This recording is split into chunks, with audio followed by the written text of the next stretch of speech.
I kind of even pegged her as probably the season's highest run getter as well. Could be. But I don't find any weakness in this side, to be honest, Rania.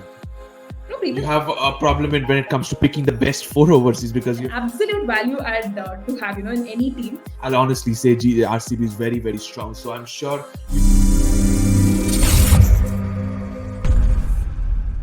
Moving on to the next team of the WPL 2025, and it's the defending champions. A year filled for RCB. It was 2024, to be honest. And I welcome Neha into the show. Neha, welcome to the show.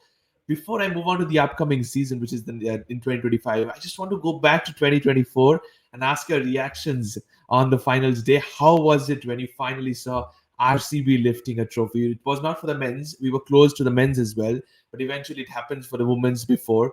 How was the feeling? Hi, Preetham. Honestly, I think it's such an excellent question to start off our discussion with such a positive note, I'd say. 2024 was that sort of a remarkable year, RCB winning the WPL in such an emphatic fashion, the kind of campaign they had, the manner in which they defeated Mumbai in the eliminator and in the final, overcoming a massive giant like, Delhi Capitals and laying their hands on that elusive trophy just speaks volumes, honestly, about the team. I mean, I'm a massive RCB fan, as you can see with my ensemble here. But then it's just the manner in which they conjured that win, right? Incredibly special. I was just so happy. I was actually doing a watch along with, my work-related thing, and you could see the reaction and how much that win sort of meant. Not even comparing it, the men's side not winning it as much, but this was a very special moment. Exactly. And something to savor. Special and emotional as well. Absolutely, something to definitely savor for the ages with respect to how emotional it was. And the win really, really meant a lot. So this season, going in with that sort of a fresh mindset, with the tag of defending champions that RCB does not really find themselves going into tournaments a lot with. So yeah, I think that is a massive, massive bonus, and just really excited and looking forward to this season. Correct. Absolutely. And that's the reason why you're playing the opening game as well against the Gujarat Giants at Vadodara. On paper, if I'll be very honest, comparing your RCB to GG, I'll honestly say RCB is very, very strong. So I'm sure you will fancy yourselves getting a positive point in the game one. Yeah, I mean, just looking at RCB's squad, right, for this season, I mean, we were sad to let go of certain players, but that's how auction dynamics are. You're entering into a mini auction to just kind of give yourself options to explore. But really happy with the kind of purchases that RCB has made, so they really add a lot of value to the side. I think we will talk about it through the course of our discussion. I was about to come to that. Yeah. Yeah, I mean, RCB definitely fancy the chances versus Gujarat. No disrespect to Gujarat, because they are again a team, that is just kind of finding its feet. And I mean, RCB will obviously fancy their chances, coming in with that defending champions. You did my work a lot easier, I must tell you, when the next topic I was about to come on the players that have been added into the squad for Royal Challengers Bengaluru, starting with very, very talented opener at the top of the order from England, Danielle White-Hodge. How much do you think she will bolster the top of the order, especially batting alongside Smriti Mandhana? Danny White-Hodge is undoubtedly a massive, massive addition to RCB setup. She kind of has this equation with Smriti Mandhana when they, play for the Southern Brave in the 100. They again have the Leo Williams connect there. She's such an impactful opener. We've seen her do her magic, for England. In fact, I think just before this conversation in the Women's Ashes second T20, we saw, what Danny White can single-handedly do to opposition. So I think that's a brilliant addition. It was kind of a concern for RCB last season, with Sophie Devine not being able to find her Midas touch, so to say. RCB had to find that opener, and who better than Danny White-Hodge being traded into RCB? We didn't have to secure her at the auctions, right? So that was like a big positive. And you can see it from the smile in my face of how much that addition kind of meant. And it shows because of the name and the skill set which Danny White-Hodge provides at the top of the order. It will always give you a bolster at the top of the order. Smriti, Danny, same players that played at the 100 as well. Similarly, probably are going to open for the Royal Challengers Bengaluru as well. Moving on to the next player, you've got Prerna Rawat as well. You've got Joshita. You've also got Ragvi Bisht in the side. And another player that has been added from the Mumbai side sector of things is Jagravi Pawar. Thoughts on these players you have added in the side? Honestly, Preetham, these are incredible investments, right? It goes to show how much the scouting department of RCB has invested in this domestic core. Let's talk about them. Prema Rawat, she's a player from Uttarakhand, a leggy, so to say. We saw her kind of, cause those ripples in the Uttarakhand Premier League. Okay. Even in domestic competitions, she's a consistent performer. So really happy with her additions, considering, Asha Shobna has been nursing an injury for quite some time now. She can, sort of give you that option, ki boss, I can step in if needed and deliver at this stage. Talking about Jagravi Pawar as well, she's again from Mumbai, an off spinner. and comes in with that sort of an experience. I think for our viewers as well, just go back to the senior women's T20 Trophy Cup final, Mumbai versus Bengal. Exceptional spell bowled by Jagruti Pawar, comes in with that sort of an experience and is able to bowl, stump to stump and just get you those wickets when you most need it. And again, a brilliant addition, so to say. And even the other names, we were talking about Ragvi Bisht. I think any adjectives will be short to, kind of describe the kind of player she is. Another player from the Uttarakhand stable, has done so well for Uttarakhand in age group competitions in their senior team as well. Was recently called into the India team as well, in that series versus West Indies, Correct. where she played such a crucial cameo. But trust me, Preetham, that's just a trailer of the kind of player she is, there was Okay. an Australia A tour as well, where she's playing for India A, and every single match coming up with crucial cameos, with the bat. An absolute value add to have, in any team. Primarily plays as an opener, scores those runs in bulk with Nandini Kashyap. But she's definitely going to take her chances here in RCB. Being surrounded by such legends in the team, you will definitely have a Absolutely. lot to learn from them. And am I missing out? Joshita Vijay, yes. She's another name who has been currently doing ripples, in the under 19 side of things. We saw her do well in the under 19 Asia Cup as well, and currently Okay. representing India under 19 at the under 19 World Cup.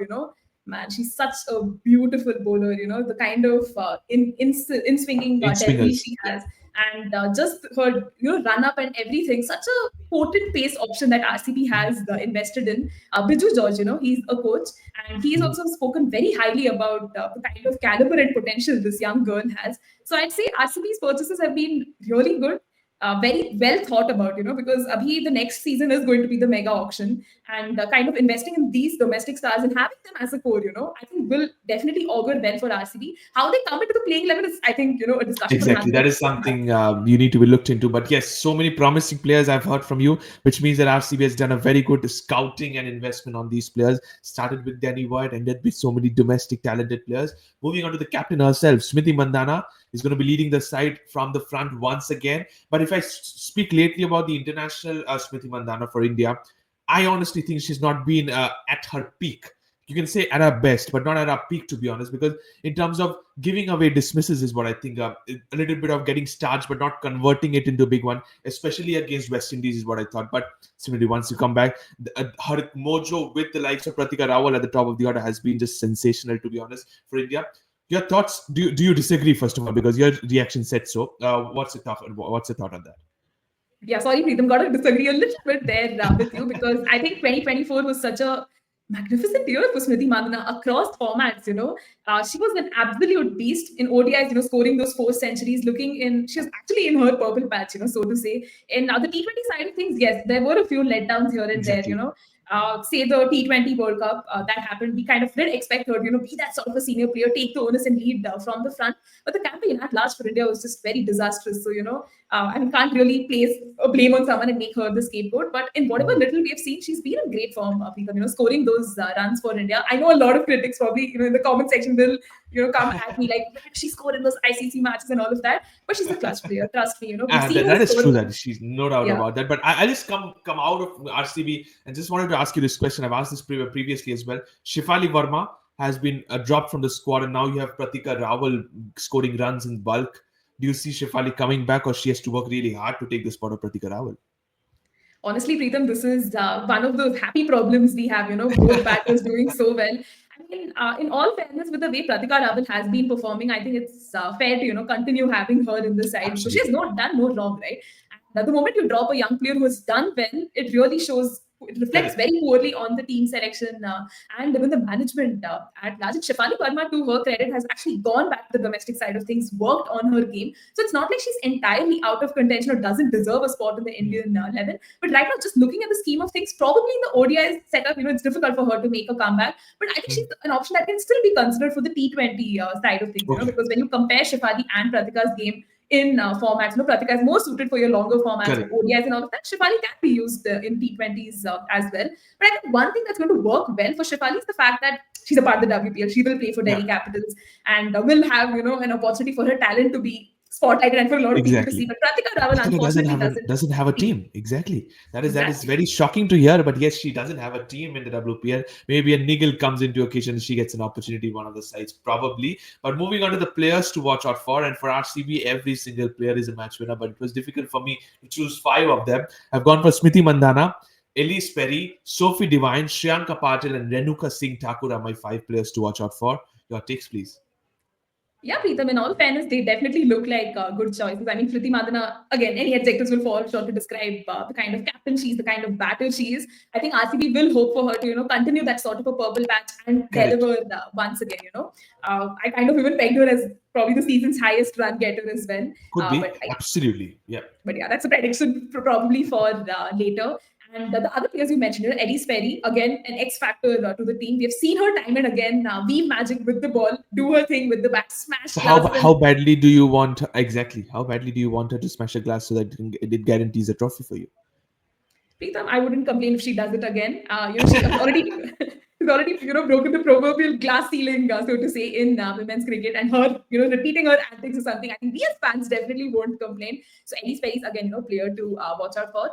And I'm not sure if you mentioned Richa Ghosh, but she would also kind of add on to my list of players to watch out Okay. for. Yeah. The way she's kind of molded her game to be a finisher for India, for RCB has been spectacular. I mean, I just watch those highlights and repeat to see Renuka, kind of do her thing, right? So definitely not taking anything away from that. So, Richa is definitely my other go-to player to watch out for.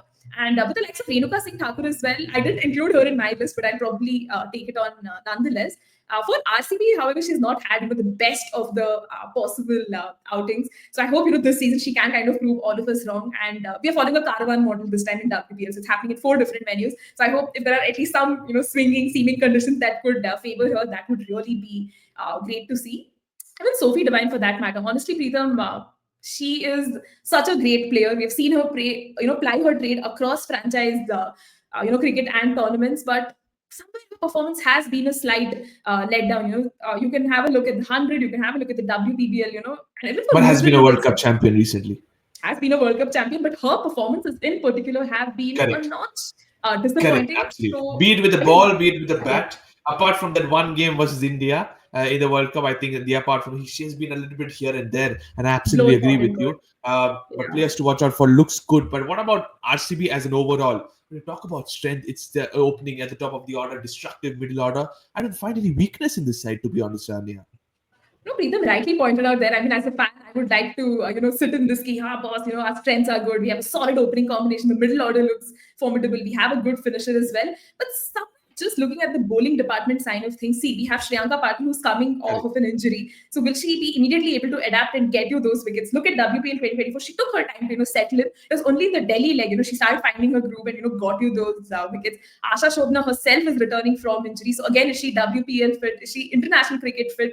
Is another concern that was looming. And even Renuka Singh Thakur has not been the best for RCB. So with her spearheading the pace department, will she be able to get those wickets? Who will complement her from the other end? Do we blood in someone like Joshita Vijay into the setup already, or do we take in someone like Kate Cross, because she's also very much in the setup, wasn't used at all in that Correct. past season. We have let go of Megan Shooter and all of that. So does she slot in to your playing 11, and how does that affect your combination in the It overseas does, yeah. department? Sophie Molyneux Absolutely. herself is not there. We saw the kind of magic she did right in that final. So RCB are missing some very chief architects of their win of the past season in this one. And the team combination will take a fair bit to figure out, but the pace department and the spin bowling side of things currently looks a little undercooked. But I'm sure RCB will do RCB things and figure their stuff out. You still have the likes of Georgia Wenger, who 100%. are Yeah. occupying, who are still in the contention to make it into that playing 11. So all in all, RCB strengths do outweigh their weaknesses. But the moment you're a defending champion, you're coming in with the weight of expectations of not just RCB fans, but passionate followers of women's cricket as well. So yeah, that would probably be 100%, my pick. 100% agree, because you have a problem when it comes to picking the best 4 overseas, because you have so many good match winners in your side in terms of the overseas players. Moving on to the predicted playing 11, I've gone with my best 11 for Royal Challengers Bangalore, and I will hear yours as well. Smriti Mandhana, Danny Whitehorse are my openers. Shabimani Meghana is number 3. Elise Perry at 4. Sophie Devine at 5. Richa Ghosh at 6. Georgia Veram at 7. Shriyanka Patil, Asha Shobna are the 2 spinners, with Renuka Singh and Ragvi Bish are the remaining 2 bowlers. Your thoughts, please. I mean, does look like a fairly balanced playing 11, Preetham. My only concern was, does S. Meghna come in at number 3? I mean, last season we did see her, kind of don the opener's role. And I'd say probably not play that T20 style of things, but, still was able to get you stuff. But this time around, Smriti Mandana and Danny White are definite shots I for my think that number they one, are number two. no-brainers, to be honest. Yeah, definitely no brainers there. But at the number 3, I'm still thinking, do I put in someone like, say, an Ellie Sperry? Then I have someone like Sophie Devine, then Richa Ghosh, then Kanika Ahuja. Then I could probably have the likes of, Georgia Wareham, Shriyanka Patil, Shanka Asha Patil, yeah. Chopra, Renuka Singh Thakur. And for my pace option, I'm still thinking, do I go in with Joshita? It's very tempting to, kind of bring her in. Because you need a good So, partner. I know you have Elise Perry, I know you have Sophie Devine, but you still need an Indian seamer alongside Renuka Singh Thakur. That's a good yeah. problem to have, but you need to look into. Probably that's where, just like that's the reason why Whitehall just come into the side. You might just think of dropping Meghana from the side. Fair enough. And here is your final question. Can you defend the title? I mean, in all fairness, yeah, Preetham, that would be the hope, be able to defend the title because RCB still looks like a strong unit, in spite of some of the problems that exist. But irrespective of that, I think RCB fans will continue to support their team Correct. irrespective of the result. That's the kind of fandom and pride that we have. We was hoping they have a great season. It's one before the mega auction. So as a group, as a unit, I hope they have a lot of fun and, bring that quality cricket for all of us to enjoy across the 4 Absolutely. wonderful cities. And rest, yeah, देखते हैं नसीब में है तो जीत लेंगे. नसीब में है तो जीत लेंगे, she says. Fair enough. She leaves it on luck, and let's hope RCB once again provides an entertaining season. Thank you so much, Neha. Fingers crossed for her. Thank you to all the viewers for watching this video. Don't forget to subscribe to the Fifth Umpire, and also don't forget to subscribe to Never on the Back Foot as well. Thank you so much, and bye bye.